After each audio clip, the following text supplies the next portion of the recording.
Salut à tous, j'espère que vous allez bien. Aujourd'hui, on va parler du smash.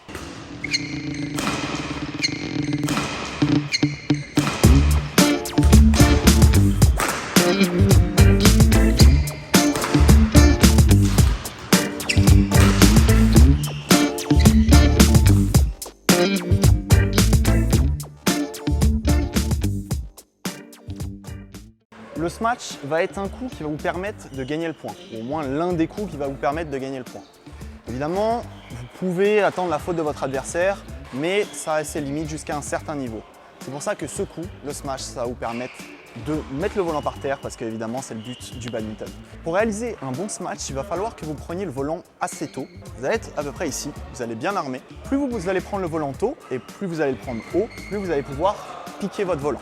Ce coup doit bien évidemment être précis et puissant pour être efficace.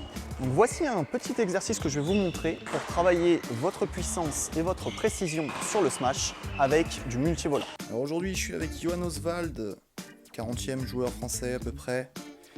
Donc merci à lui. Alors, pour cet exercice, vous pouvez le travailler de différentes manières. Vous pouvez aussi rajouter des cibles si vous voulez. Vous pouvez faire multivolant du même côté. Vous pouvez faire smash essuie droit, smash essuie croisé, comme vous voulez. Jusque-là, nous sommes restés sur la partie technique du smash. Maintenant, on va parler un petit peu plus tactiquement du smash. Je rappelle, la tactique, c'est les qualités et les défauts de vos adversaires et aussi vos qualités et vos défauts. Il y a aussi d'autres paramètres qui rentrent en compte, mais pour cette vidéo, je vais parler juste de ceux que je viens de citer. Donc, quand vous êtes en match ou en situation d'entraînement, cherchez l'aspect tactique, c'est-à-dire cherchez le smash gagnant et le smash qui va embêter votre adversaire, c'est-à-dire par exemple, un smash plutôt sur le côté coup droit, plutôt sur le côté revers, plutôt dans ses pieds, plutôt au niveau de sa glotte. Cherchez vraiment le smash qui va embêter votre adversaire. Vous l'avez compris, il ne suffit pas juste de taper comme un bourrin pour forcément marquer le point. Cherchez vraiment ces zones-là, tactiquement, pour progresser. Voici une situation où vous allez progresser techniquement et tactiquement pour le smash. Dans cette situation, j'ai interdit le dégagement. Et j'ai imposé 2 coups au départ, donc service long et ensuite smash. Et après vous voyez un petit peu tactiquement quels sont les smashs les plus intéressants. Est-ce que ça va être plutôt côté coup droit comme je vous ai dit tout à l'heure. Vous voyez, surtout enlever le dégagement, vous pouvez même enlever d'autres coups si vous voulez, slice, reverse slice, si vous voulez vraiment voir les smashs plus souvent.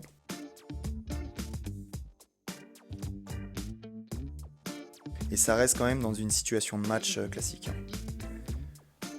Puisque c'est ce que vous souhaitez quand même, c'est qu'on reproduise vraiment les situations de compétition.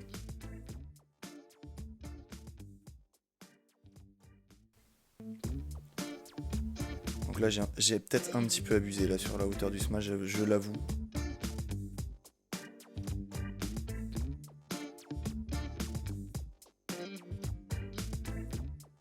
Évidemment, vous n'avez pas marqué des points sur chaque smash.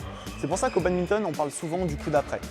Le coup d'après, et dans cette situation-là, ça va être surtout le smash essuie. Je referai une vidéo où je parlerai plus en détail sur le smash essuie, mais pensez bien que si vous faites un smash, c'est pour attendre quelque chose en retour derrière. J'espère que cette vidéo sur le smash vous aura plu. Si c'est le cas, n'hésitez pas à mettre un petit pouce bleu, à vous abonner à la chaîne, et moi je vous dis à très vite pour une nouvelle vidéo.